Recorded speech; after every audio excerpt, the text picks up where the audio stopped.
ലോകത്തെ മുഴുവൻ ഭീതിയിലാഴ്ത്തിയ കോവിഡ്-19 മഹാമാരിയുടെ ഓർമ്മകൾ ഇന്നും നമ്മുടെ മനസ്സിൽ മായാതെ നിലനിൽക്കുന്നു.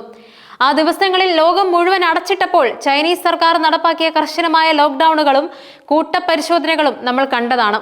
ആ മഹാമാരിയുടെ ഭീഷണി ഒഴിഞ്ഞെങ്കിലും അതിന്റെ പാഠങ്ങൾ ചൈന മറന്നിട്ടില്ല എന്നിപ്പോൾ ഗുവാങ്ഡോങ് പ്രവിശ്യയിൽ നിന്ന് വരുന്ന വാർത്തകൾ നമ്മെ ഓർമ്മിപ്പിക്കുന്നുണ്ട്.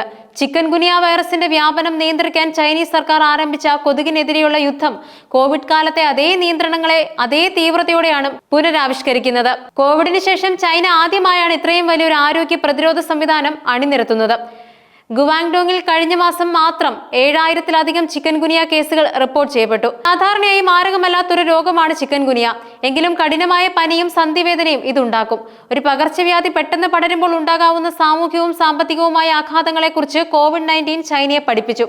അതുകൊണ്ട് തന്നെ രോഗം ആദ്യഘട്ടത്തിൽ തന്നെ നിയന്ത്രിക്കാൻ അവർ അതിശക്തമായ നടപടികൾ സ്വീകരിക്കുകയാണ്. ചിക്കൻ ഗുനിയ വൈറസ് പരത്തുന്നത് കൊതുകുകളാണ്. അതിനാൽ ഈ യുദ്ധം കൊതുകുകൾക്കെതിരെയാണ്. ഇതിനായി ഡ്രോണുകളും മറ്റ് ജീവികളെയും അവർ ഉപയോഗിക്കുന്നുണ്ട്.